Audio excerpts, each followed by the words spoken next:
Welcome to Dead and Roasted. What can I get you? The unexplained abound tonight in our little cafe. Tonight I have a whole host of new and scary work stories for you featuring such outrageous terror as giants, reptilians, and, wait for it, really angry grandma ghosts. Oh, you're not prepared for this, my friends. So go grab a Fiber One bar and I'll rustle up some cafe mochas for the both of us. They're on me. Actually, they're half off. These are tales from the break room.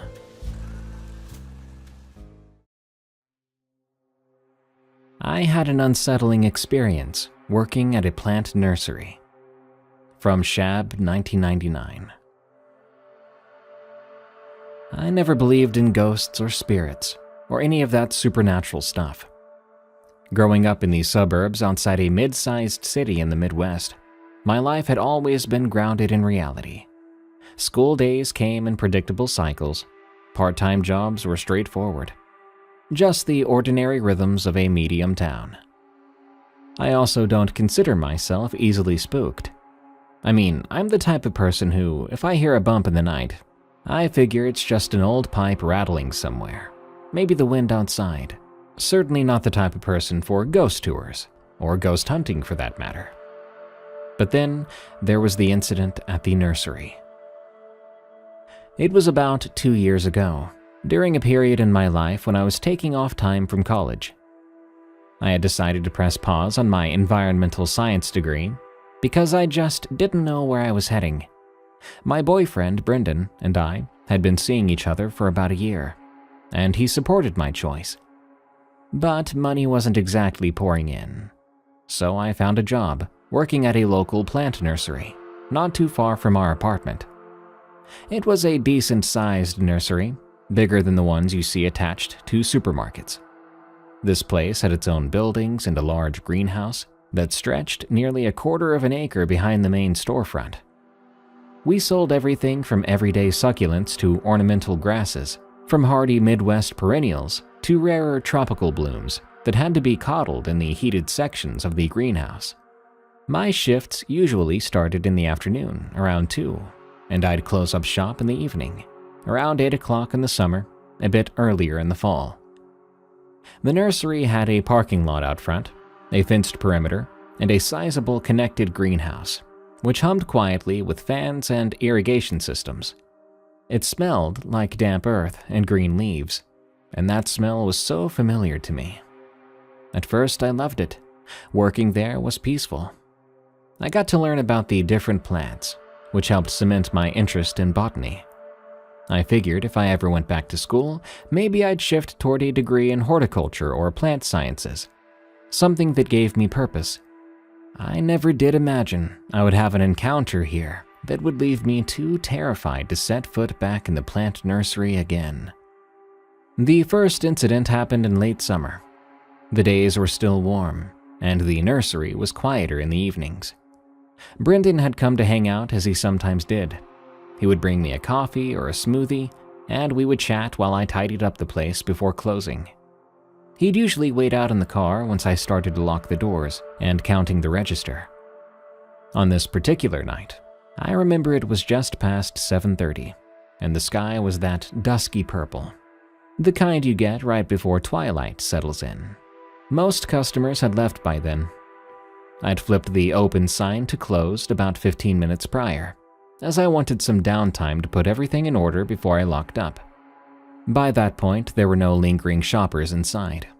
At least, not that I knew of. The greenhouse lights were still on, just buzzing overhead. We kept those on until we left, because we didn't want to stumble in the dark if we had to check something last minute. I was finishing my routine inside the main building, counting receipts, making sure the front door was locked.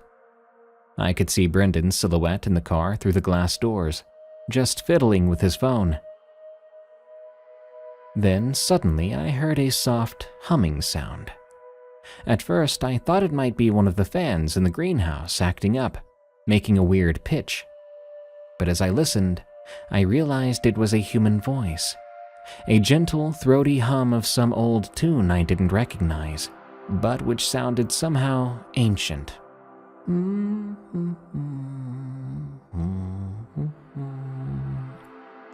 It was just a few notes, going over and over again. I felt the hair on my arms stand up. Something about that sound. It was so out of place in the silence of closing time. It set me on edge.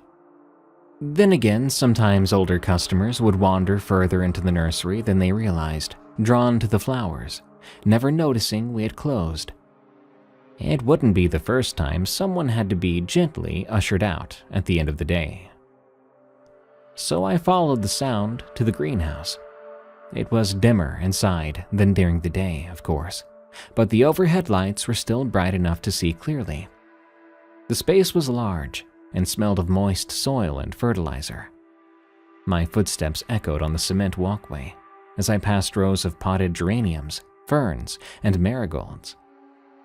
The humming grew louder as I approached the section where we kept some of the fancier perennials.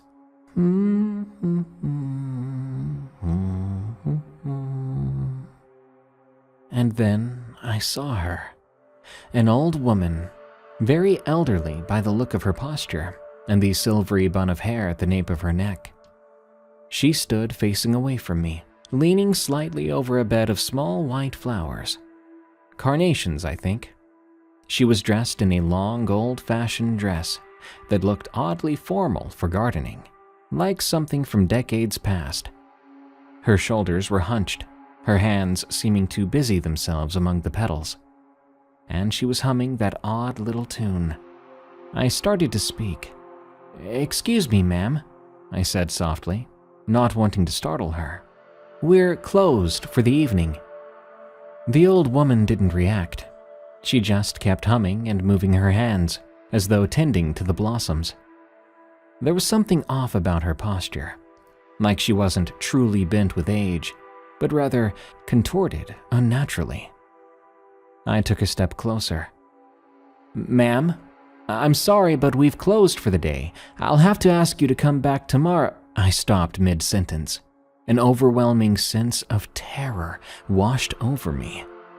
It was so sudden, this feeling of pure awfulness and fear sank into my guts. I can't explain it fully. It was as though every instinct screamed at me to get away from her.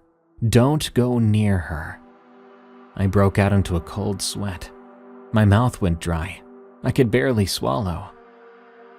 I tried again, but my voice faltered. "Ma'am?"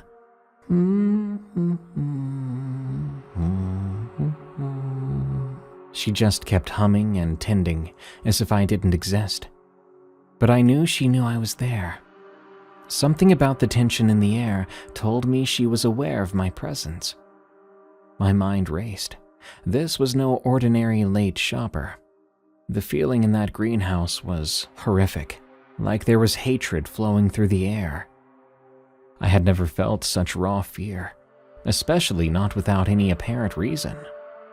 I backed away slowly at first, then turned and bolted for the door. I was panting as I ran out into the evening air. I remembered the cool dusk feeling like a splash of cold water on my face. I sprinted towards Brendan's car and flung open the passenger door, startling the poor guy. He looked at me wide-eyed. "What's wrong?" he asked. I struggled to say it. There's someone in the greenhouse," I managed. "An old lady. She's not supposed to be in there. I asked her to leave, but..." My words were beginning to tumble out nonsensically. Brendan tried to calm me down. Okay, let's go check." He turned off the engine, got out, and together we walked back inside. I clung to his arm, feeling foolish and frightened at the same time. He was bigger and stronger than me, and I thought surely this would just turn out to be some confused old woman. Maybe I'd overreacted. Inside, the greenhouse was now quiet. Too quiet. The humming was gone. We searched the entire section, row by row. There was no sign of the old woman. I checked the entrances and exits. They were locked as I had left them. No one could have gotten in or out without me noticing. Brendan tried to reassure me that maybe she just slipped out of the front when I was running around the back, but I knew that was impossible. The main doors had been locked, and even if she had somehow sneaked past me, how could an elderly woman move so quickly, so quietly? We left that night with me feeling shaken and confused. Maybe I was imagining things. I wanted to believe that. After all, stress could do strange things to a person. Maybe the dimness of the lights back there and my stress got the better of me. For a few weeks, everything was normal again. I kept working my shifts. Brendan would sometimes stop by, sometimes not. I was still saving my money, trying to figure out what I wanted to do with my future. The strange incident began to fade in my memory, though occasionally I did find myself looking over my shoulder while watering the hanging baskets or organizing seedlings. The greenhouse still had the same earthy smell, and the plants remained indifferent to my fears. Then came the second incident. It was early fall by then. The days were getting shorter. The nursery was gearing up to sell mums and decorative pumpkins. This time I was completely alone. Brendan had a shift at his own job and could not stop by. But I did have the car, and after closing I could simply drive myself home. I remember the exact date because it was just after the local fall festival. People had been coming in all week asking for cold, hardy plants. I started my usual closing routine at around 7:45 p.m. I flipped the sign, locked the front door, and headed back to tidy the greenhouse. That's when I heard it again. The humming. The same lilting, ancient tune. My blood ran cold. Every hair on my body stood up. I felt nauseous with fear and dread. I could have walked away. I could have pretended I didn't hear anything, locked the greenhouse, and left. But I couldn't leave, knowing someone, something, was inside. It was my responsibility to ensure the place was empty. The thought of confronting her again alone was petrifying. But I had no choice. I had to know. I moved slowly, cautiously, into the greenhouse. The humming was coming from the same area as before, near the white carnations. I wondered if I would find her in the exact same spot. Sure enough, as I stepped through the rows, I caught sight of the back of her dress again. The old woman was there, humming, leaning over the flowers as though no time had passed since that first night. The exact same posture, the exact same tune. My knees felt weak, but I forced myself to speak. "Excuse me," I said, voice trembling despite my effort to sound firm. "I don't know who you are, but you can't be here after closing. You need to leave." This time, she stopped humming. She froze, her back still to me, her head slightly bowed. I held my breath. The silence was so profound that I could hear my own heart beating in my ears.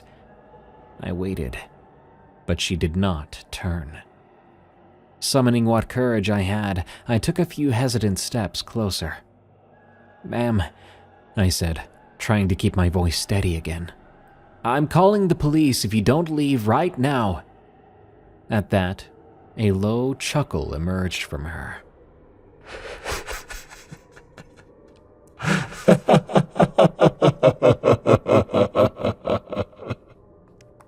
It started soft, sounding like a gentle laugh of an amused grandmother, but with each passing second, it deepened, resonating like a man's voice echoing in a cave.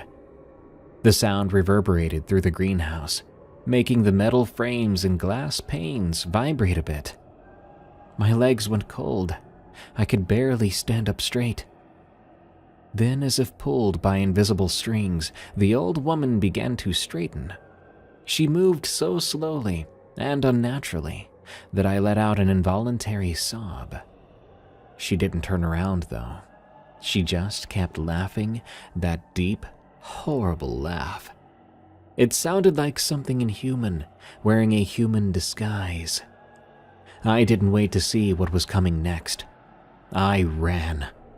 I turned on my heel and sprinted out of the greenhouse, not daring to look back. I pulled out my keys but dropped them twice due to my panic before finally getting into the car. I rapidly locked the doors. My breath was coming in short, painful gasps. Finally, the headlights burst to life, revealing the now dark parking lot.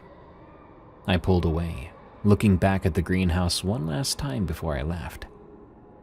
Through the panes, I thought I saw a figure standing in the dark, but I wasn't sure. Didn't want to be sure. That was the last time I encountered her. A few days later, I quit, my excuse being that I wanted to refocus on my studies. But that wasn't entirely a lie. The truth was I couldn't stay there, couldn't face that greenhouse again, not after what I'd experienced. I didn't bother asking coworkers if they'd seen anything. I guess I was terrified of hearing that I was losing my mind, or worse, that others had seen her too. Months passed. I eventually did decide to go back to college, this time focusing more closely on botany. In some ways, those experiences at the nursery pushed me toward a greater interest in plants, as strange as it might sound. Maybe I wanted to rationalize what I'd seen, or maybe I just wanted to ground myself again in the truly natural world, something I could study, understand, and categorize. Actually, I'm due to graduate next year, and I often think back to that nursery. I remember it fondly in some respects. The nice smells, the beautiful plants. Most of the customers were so nice. But I can never erase the memory of that old woman. Working as a nanny in a haunted house. From 0 to 0. I'm not the best at telling or writing stories, so I apologize in advance if it's all over the place. My story starts with a little bit of know-me information. I've had multiple paranormal experiences throughout my life. I'm a 32-year-old female, by the way. A lot of these experiences happened in my 20s. From sleep paralysis to deja vu, premonitions, hearing voices, as well as a psychic looking into me and informing me that I had some kind of psychic power myself. Forgot what the term was, though. It typically comes and goes, and I don't have any control over it. It sort of does what it wants. Anyway, back in my 20s, I was a nanny for this one family for about 1.5 years. When I first started working, 2 months in, I always felt weird or odd whenever I looked or walked by the parents' bedroom. This happened every day.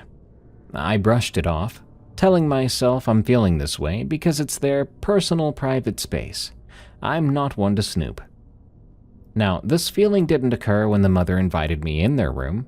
Only when I had no business with the room itself did I get that feeling. One day, I had just put their children at the time, 3 and 4 years old, down for their afternoon nap, and this is usually my time to eat some lunch. While eating, I heard footsteps walk across the floor above me. The parents' room is above the kitchen. I thought one of the kids woke up and forgot what time it was, and wanted to cuddle with their parents for the night. I walked to the stairs and looked up. The parents' bedroom door is at the top of those stairs, which was now slightly ajar. I got this intense feeling of do not enter from it. But, thinking about the girls, I walked up to check if they were still in bed. One of the girls' rooms was beside the parents'. I opened her door and she was sleeping in her bed. Then I walked across the hallway to the other girl's room, opened the door, and she was sleeping in her bed. I thought this was odd, but I went back downstairs. Now, I was thinking perhaps one of them was playing a trick on me, and I would make sure to catch whomever it was if it happened again. I continued my lunch and heard the footsteps walk across the floor, from one end to the other, again. I ran to the stairs, thinking I would catch one of them sneaking back to their bedroom, but the parents' door was in the same place, slightly ajar. I stared at it for some time, absorbing the intense feeling emanating from it. This time, I went up 3 stairs, as it only takes 3 stairs to see all the doors. Both of the girls' doors were closed. I looked at the parents' door now and said, nope, and went back to the kitchen. Now, when I arrive at their house, it's 6 a.m. Both parents had already gotten up for work and were waiting upon my arrival to leave. So there's no chance of anyone coming into the house and being in the parents' bedroom. The attic is also only accessible from one of the daughters' rooms. But it's one of those doors where you have to use a ladder and push the wall door upwards to get up. This layout is a typical Canadian house that has no attic but foam and whatever else material for the roof. And it's a crawl space, so you can't even stand up there. I messaged the mother about what just happened. That's when she messaged me everything that was going on. She informed me things have been happening for months and would understand if I no longer wanted to work for them. Her daughters have been waking up every night at 3 a.m., screaming and crying, claiming someone is at the end of their bed, or the person won't stop talking so they can't fall asleep. The youngest and the mother could smell rotten eggs occasionally. She said throughout the night her bed gets kicked, and one time she felt a presence come on the bed, lying down next to her. But when she turned over, no one was there, but there was an indentation in the mattress. Another night, she thought her husband got called in for work, saw him get dressed, and left the room. In the morning, when she went downstairs, she saw her husband waking up on the sofa. She asked him when he got home, and he said he was always home and had simply fallen asleep on the sofa at 11, and she just woke him up. So the mother was confused, as she clearly saw him get dressed for work and leave the room. She then asked the neighbor about the first owner of the house, as that neighbor had lived in her house since it was built. The neighbor said the owner passed away in the place, one of the girls' rooms actually, and had the exact build and frame as her husband. The last story she told me was about how they hired someone to come and level the backyard so they could install a pool properly. She said, he walked in the house to the back door, paused, and told us he could not do the job because there's a spirit in the house that does not want him here and is upset about all the renovations they've done. He didn't turn around and walk to the front door. No, he walked out from the backyard door, went to the gate, and just left. Didn't want to step foot back inside the house. Upon hearing this, I told her what I knew of the paranormal. And yes, I stayed. I informed her that all I got so far was creepy vibes and hearing footsteps. Nothing physical had happened, so I felt good about it. A couple of weeks went by, and the girls and I were in the basement, playing with small toys. I was against the wall, playing with their black cat in front of me, and the girls were also in front of me, an arm's reach away. While playing, I saw this black shadow mass, the size of a medium dog, zoom from the right to the left, behind them, shrink to nothing at the floor by the wall. I thought I was going crazy, until their cat stopped playing with me, got up, and literally walked to the spot it had disappeared. Again, nope came to my mind, and I told the girls I saw a rat, so we had to go upstairs. Once we were going upstairs, the mother came home, and I told her what just happened. A couple of weeks went by and nothing else happened. The mother asked me at the end of the week if I still got any vibes or anything. I thought for a minute and said no. She said last weekend she had a priest come and bless the house, even saged a whole sage stick until the fire alarms went off. Nothing has happened in the house since that purification. That's my experience of working in a haunted house as a nanny. The Shadow Colossus, from Dogger and Leroy. I remember that night in detail. Even though it's been years and I've tried to convince myself, it never really happened, at least not the way I remember. It was late summer 2005, early August maybe, and I was home alone with my 2 dogs. I had just turned 24 a few months before, living back with my dad at our property in upstate New York. The place was a bit isolated, semi-rural, surrounded by patches of old farmland and thick woods. We had this long dirt driveway, about 150 yards in length, that ran from the house to a narrow 2-lane road which wound around the outskirts of a sizable wooded area. Usually, you could see the faint glow of distant city lights beyond those trees, if you peered through certain gaps between the branches. It was around 10 p.m. or maybe half past. My dad was out for the evening, visiting a friend or coworker. I can't quite recall. He left me home, which was normal, as I worked odd hours. I was a small-time indie game developer back then, working freelance, coding and designing pixel art adventures in my bedroom. It was hit or miss, honestly, and I often worked late into the night. That evening, I decided to take a break and walk the dogs. Dogger, my golden retriever, was getting on in years, about 12.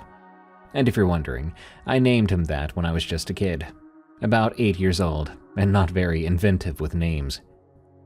Leroy was younger, a corgi mix with a quirky pattern of black and brown spots on predominantly white fur. He was only 4, energetic as all heck, and always looked up to Dogger as if he was a big brother. And Dogger loved it. The two were inseparable. The 3 of us had a routine. We would leave the house and stroll down the driveway, the dogs sniffing at the edges of the gravel and dirt where it met the long, weedy fields. Sometimes we'd make a couple of laps, walk all the way out to the end where the driveway meets the road, turn around, and head back to the house. The property line abutted a stretch of farmland on either side, but just beyond the road was a wall of tall trees that led into the woods. It wasn't a national forest, just a private woodland that went on for miles. And as I said, you could see the little glows of distant towns through those branches. Tiny pinpricks of light, especially where the leaves thinned out. There were a few old street lamps along the driveway, but none at the very end. Beyond those lights, it could get very dark. That night, after working a few hours hunched over my laptop, I had decided to give my eyes and mind a break. I got the dogs and went outside, where the moon was bright and clear overhead. The first lap down the driveway was perfectly normal. I remember Dogger moving slow and steady, tail wagging lazily. Meanwhile, Leroy trotted around, ears perked up, occasionally barking at nothing like corgis do. We made it to the end of the road, looked around, and I even noticed how bright the moon was. Through the trees far away, I could see the soft glow of distant neighborhoods, or maybe the reflection of city lights off low clouds. Just a faint illumination that reassured me I wasn't in total wilderness. We turned around, walking back toward the house. Then we decided to do another lap. Not sure why I was so up for it. Maybe I needed to stretch my legs after a long coding session, or maybe the fresh air felt good. The second time down the driveway is when everything changed. I noticed it almost immediately as we approached the end of the driveway again. The forest, this time, was darker. But it wasn't just dark. It was black, and I mean solid black, an absolute absence of light, as though someone had painted over the gaps between the trees and branches with pitch. Usually, I could pick out those distant lights flickering through, or at least see a dim suggestion of depth between the trunks. But this time, it was like a giant slab of black had been placed at the tree line, sealing off any hint of what lay beyond. I paused at the end of the driveway, maybe 10 or 15 feet from where the gravel met the paved road. I glanced upward. The moon was still there, bright and full and beautiful, but no clouds. I thought maybe my eyes were playing tricks or adjusting to the light differently. But that wouldn't explain the dog's reactions. Dogger, who normally didn't spook easily, pulled backwards on his leash, whimpering low in his throat. Leroy's hackles went up. He made this whining bark, stepping sideways, trying to drag me back. It was as if they both sensed something I couldn't see. I remember feeling this cold tingle run up my spine, The primal kind of fear that comes when your animals signal that something is very, very wrong, and we should all leave this place. I tried to coax them forward, but they simply wouldn't budge. In fact, Dogger slipped out of his collar. It was loose-fitting for comfort due to his old age, and bolted straight back towards the house. Leroy followed him almost instantly, his leash going slack in my hand before I realized what even happened. They never did that, especially Dogger. He was old, but even at his age he was steady and obedient. For him to run, or heck, abandon me, was unthinkable. I stood there alone then, heart pounding, gazing at this unnaturally black section of forest. I should have followed the dogs immediately, but I was both curious and unsettled. I half convinced myself that maybe a low mist or smoke had drifted in. I even took a step forward, trying to get a better look, but no, it was sheer and utter darkness. And that is when I heard the breathing. My first assumption was distant machinery, like a large truck idling far away, or maybe a heavy tractor engine chugging softly in a field I couldn't see. But as I listened, I realized it wasn't mechanical. It rose and fell very slowly, huge and resonant, with a wetness to it that no machine could replicate.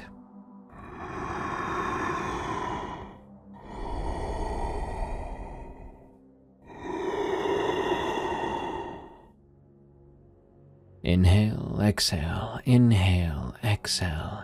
Each breath was drawn and released in a manner that suggested unimaginable lungs. It sounded as if something massive, something alive, was standing right there, just beyond the end of the driveway, obscured by unnatural darkness. The dogs were gone. I was alone. I can't explain how much fear just gripped me then. I'm no hunter, no woodsman, but I know what animals sound like. A bear, even a large one, does not breathe like that. A moose or a deer doesn't stand upright, blocking out all light, or breathe with this slow, giant rhythm. I felt something watching me, something I couldn't see, but that definitely saw me. That's when my survival instincts kicked in, albeit clumsily.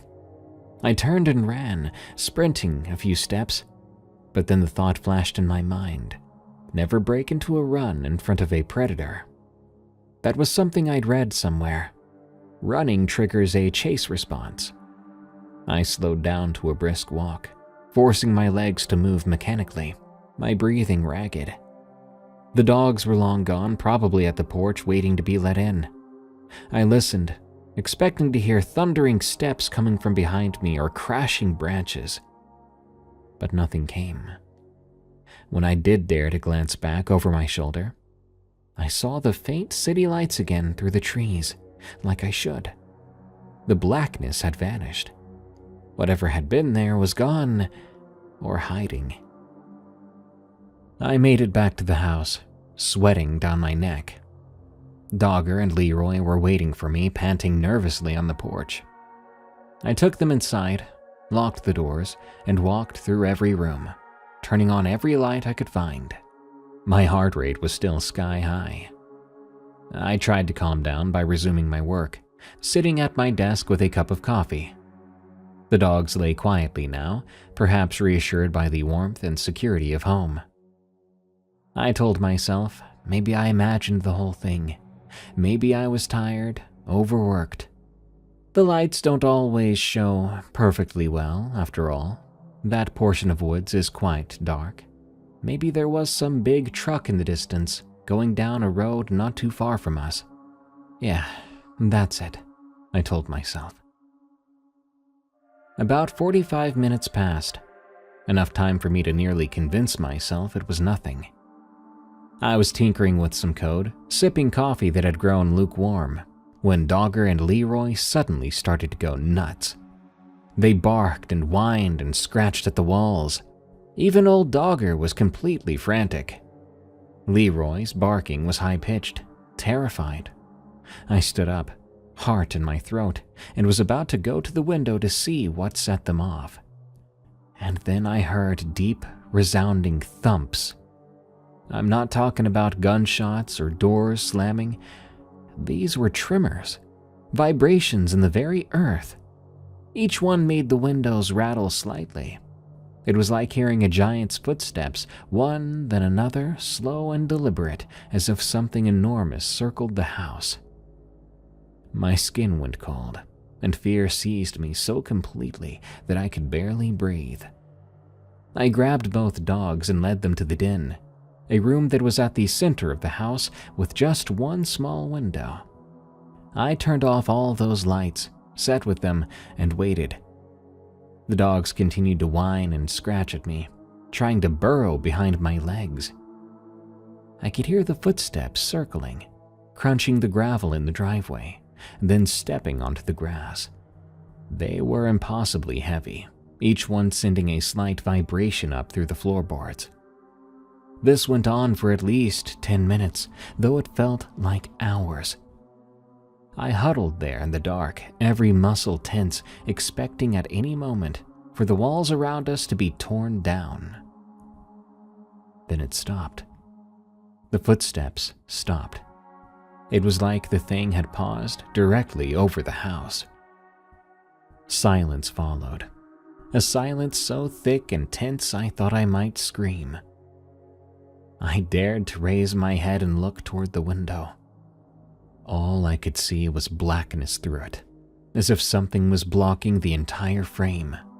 No moonlight, no glow from the outside lamps like I should be seeing. Just the same void I'd seen before. A moment later, the breathing started again, right outside the glass. Deep, slow, colossal inhalations and exhalations that fogged up the window. I could hear the faint hiss of breath condensing on the glass. A large oval of fog spread across the pane. That meant it was close. So close, it was practically pressing its face against the window. I could do nothing but sit there, clutching the dogs, trying not to make a sound. I closed my eyes, holding back tears. After another long while, the breathing faded. I waited, and eventually I mustered the courage to open my eyes. The window was clear again. Through it now, I could see the normal nighttime landscape, the moonlight on the fields, the faint outline of the trees in the distance. No monstrous silhouette, no impossible darkness. Everything was calm and quiet and utterly ordinary again. Still terrified, I stayed in the den with the dogs, huddled under a thick blanket. I didn't dare turn on the lights, nor did I dare to go to the front door. I just waited, breathing softly, my mind racing. An hour or so later, I heard my dad's car pull into the driveway. Even so, I stayed put. He came inside, seeing me and the dogs under a blanket in the dimly lit den, and let out a laugh. "What are you doing?" he asked, amused. I tried to explain what happened. I stammered about the darkness at the edge of the woods, the breathing, the footsteps, the window. He gave me a skeptical grin and shook his head. "You and your grandpa are nuts," he said, setting down his keys. "What do you mean by that?" I asked. "He told you that story, didn't he? About the giant in the woods scaring lumberjacks and making people go missing? Those are just some Canadian tall tales he brought back. There's nothing out there." He laughed again and stepped into the kitchen. I wanted to argue to make him believe me, but I couldn't. There's no way to explain something like that any better than I already tried. In fact, the next morning I went to look for tracks. Nothing there. If it was really that big enough to make the earth itself rumble, why were there no footprints? Well, as you probably guessed, I hope I never see it again. I hope that night was a fluke, a once-in-a-lifetime brush with the unexplainable. Water hazard. From Surprise, Sydney. I have an unconventional job, to say the least. I'm a professional golf ball diver. The title is pretty self-explanatory. I dive into lakes and ponds on golf courses to retrieve lost balls. It's tough, dirty work, but it pays surprisingly well. I have contracts with various courses that allow me to collect the balls, which they clean, repackage, and resell. For every ball I recover, I earn a fee, usually 13 to 18 cents a ball, depending on the arrangement. It may not sound like much at first, but when you're hauling in 3,000 to 4,000 balls a day, it adds up fast. The story I'm about to share happened a few years ago, during the height of COVID-19. Like so many others, I found myself struggling financially when the pandemic hit. Golf courses shut down during quarantine, which meant my work dried up overnight. Though the job pays well, I live pretty modestly, so even a short disruption in income was hard on my bank account. After some time without work, I'm ashamed to admit I turned to night hawking, which is illegal diving on courses. Being well known in my local golf community, I knew better than to trespass on active courses. Getting caught could destroy my career and reputation. Instead, I targeted abandoned courses. Most folks don't realize just how many failed golf courses are out there. Some get sold off and turned into housing developments. Others are simply left to overgrow and fade back into the wilderness. I'd been in the business long enough to know where many of these forgotten greens were. I had even worked on a few before they went under. In the dead of night, I'd drive out to one of these courses, fill a couple of bags with balls, and head home. These places were gold mines, untouched for years with piles of balls just waiting to be scooped up from the bottom of the ponds. It was almost too easy. After some time of alternating between 3 courses, I decided to tackle one I'd been avoiding. This one had been abandoned for much longer than the others, and I'd stayed away for good reason. Not only was it completely overgrown, but it bordered a stretch of swampland that made it difficult to access. This particular course was built in the middle of nowhere. It had been designed as an exclusive retreat for VIP clientele. After just a decade or so, the course went under, and the swamp aggressively reclaimed its territory. That night, pulling up to what was left of the road leading to the course, I was greeted by a row of orange, water-filled barricades, clearly placed to prevent exactly what I was about to do. This road was the only way in or out of the golf course, and the course itself was still a mile ahead. I already knew about the barricades, though. I'd scouted the area a few days earlier and came prepared with a gorilla cart to haul my equipment in the rest of the way. Piece by piece, I lifted my cart and equipment over the barricades, loading everything into the wagon and starting toward the course. The pavement was fractured and broken, resembling a shattered mirror more than a road. From those cracks, tall weeds and clumps of grass sprouted skyward. The road was lined with busted street lamps, their frames tangled with vines. The night wasn't as dark as usual. It was nearly a full moon, and the sky was clear. My hat light, combined with the dim glow of the moon, illuminated my surroundings wonderfully. After about half an hour of hiking down the road, I reached the dilapidated parking lot. It was a flat gray plain, stark against the tall greens and browns of the grass and weeds encroaching from all sides. Directly across from where I stood, on the far side of the lot, was the old clubhouse. Its wood was darkened and rotted, with most of the windows shattered. Portions of the roof had collapsed, and one section had a tree growing through it, the branches stretching and trying to reach the stars, it seemed like. I had worked here briefly as a greenskeeper many years back. While my memory of the layout was hazy, some parts stuck with me, like the large pond near Hole 5. That pond was my destination for the night. Back when the course was maintained, it would have been about a 25-minute walk from the clubhouse to the pond. But with the swamp reclaiming the fairways, I knew the trek would take at least twice as long, especially with my cart. I headed toward the left side of the parking lot, stopping in front of the dense wall of foliage. The thought of the haul ahead of me wasn't exactly thrilling. Exhaling through my nose, I put my shoulder forward, parting the tall weeds as I made my way into the green, disappearing behind it. Navigating to hole 5 was more difficult than I'd anticipated. The overgrowth was nearly as tall as me, forcing me to stop frequently and stand on my tiptoes to get my bearings. The thick vegetation slowed me down, but after about 40 minutes of trudging, I finally came across a weathered and splintered wooden sign that read, Hole 5.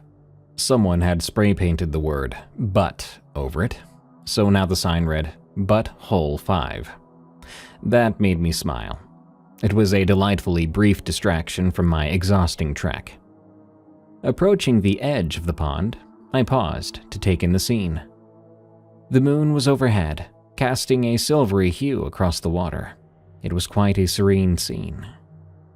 I took a moment to don my gear and I stepped into the water. As I slowly waded in, lowering myself further, a sudden explosion of squealing bullfrogs burst out, leaping in all directions and startling a pair of herons into flight. I continued out a little farther before diving beneath the surface. Carefully, I began to methodically scan the pond's bottom with my hands, feeling for the balls scattered below.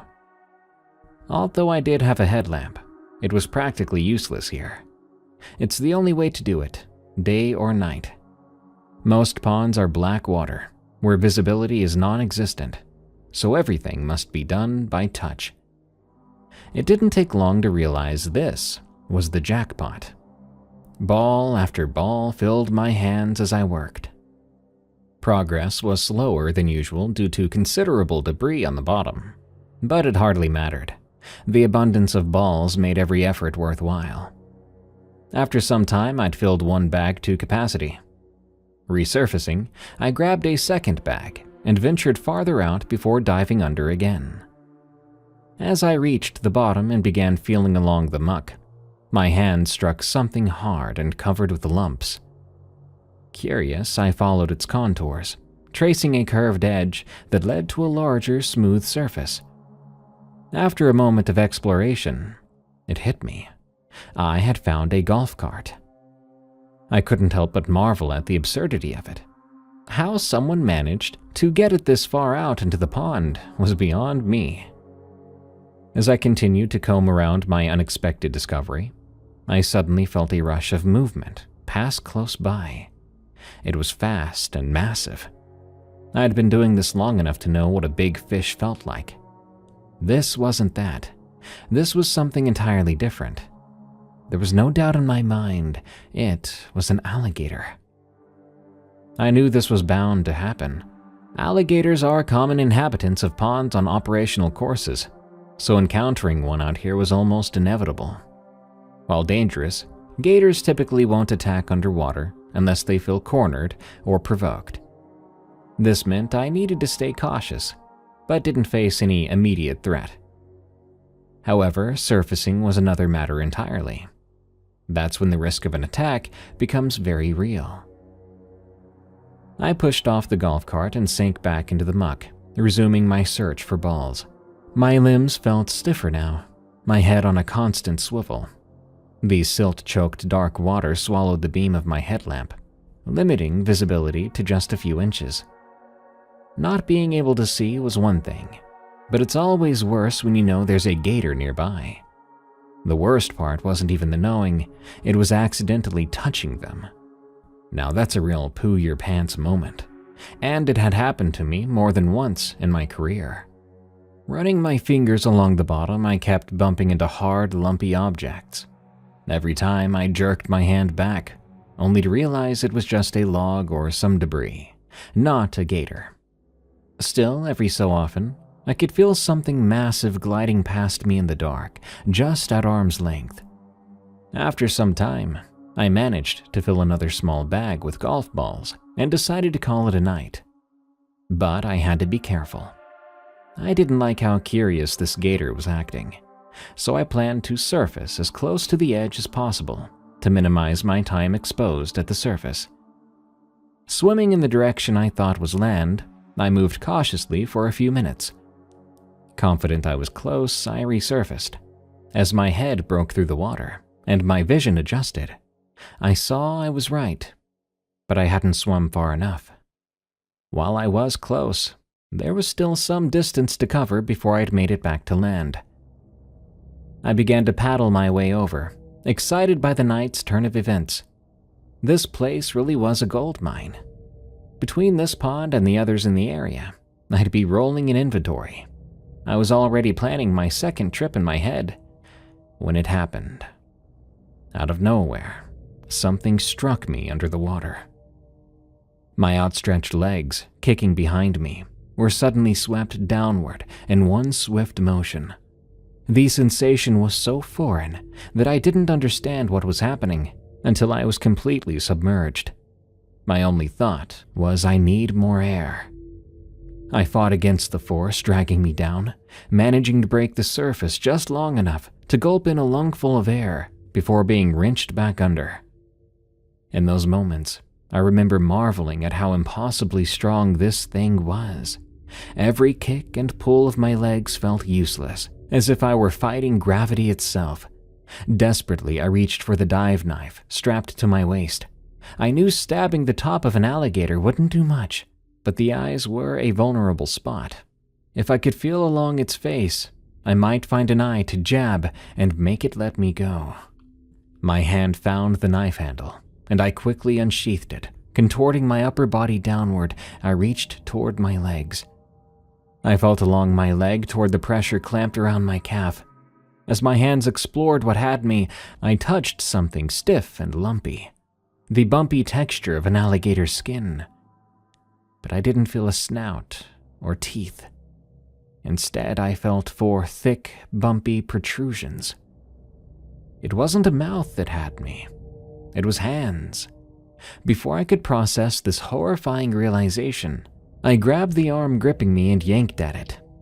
Instantly, my legs were jerked in another direction. The arm wrenched free of my grasp as the thing reacted violently to my touch. My body slammed into the bottom of the pond, kicking up a massive cloud of silt. Brown specks swirled everywhere, blinding me as I lay pinned in the muck. The thing shifted its grip, releasing one of my legs and grabbing higher around my thigh. Then it did the same with the other leg. Finally, its hands clamped around my waist, slowly climbing its way up my body. Its weight pressed down on me, pinning me deep into the muddy bottom as I struggled to hold my breath. I felt its fingers clawing at my face, one hand pressing against my forehead, while the other gripped my mouth, pulling with force. It was trying to pry my mouth open. Panic surged through me. In a frenzy, I stabbed with my knife over and over again. Each strike found its mark, but the blade barely penetrated. Its hide was too thick, like stabbing into solid wood. The knife would go in just a fraction before stopping. Desperate, I changed the angle of my swing and drove the knife with all my strength. This time, the blade sank in. The reaction was immediate. In a sudden, violent burst of movement, the thing released me. Its weight vanished, and my body began to float upward, lifting off the bottom as I kicked frantically for the surface. I burst through the water, gasping for air. I quickly gathered my bearings, and I began to swim for land. Exhaustion weighed me down with every stroke, but I pushed forward. Reaching the edge of the pond, I clawed my way through a dense patch of cattails, too weak to stand. I dragged myself up the slight embankment, and I collapsed onto my back, completely spent. No matter how much my chest heaved, it wasn't enough air. My heart raced, my lungs burned, and I couldn't move another inch. Lying there, I stared out over the pond, terrified, waiting for the thing to burst from the murky water and drag me back under. But instead, across the pond, I saw movement. something was crawling out of the water. It was big. As it emerged, I realized it wasn't just crawling. It rose onto two legs, an enormous tail dragging behind it. Water streamed from its body as it lumbered out of the pond. Then it stopped. It turned in my direction, and my chest stopped mid-heave as its gaze found me. For a brief moment, we stared at one another. And then I saw the handle of my knife protruding from the creature's midsection. Without a sound, it turned away and disappeared into the swamp. If you asked me what I encountered that night, I wouldn't have an answer for you. Honestly, I don't want one. I truly believe knowing the truth would shatter my sanity. I think about that night all the time, about the things that might be out there. Creatures lurking on the fringes of our world, reclaiming the places we've abandoned. They make their homes in dark places forgotten by the rest of us. There's a reason our kind avoid certain woods, shun certain mountains, fear certain waters, and dread the dark. It's because that's where the monsters live.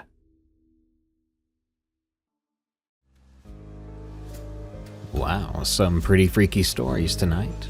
Do you think maybe that last tale was about the ghost of a giant?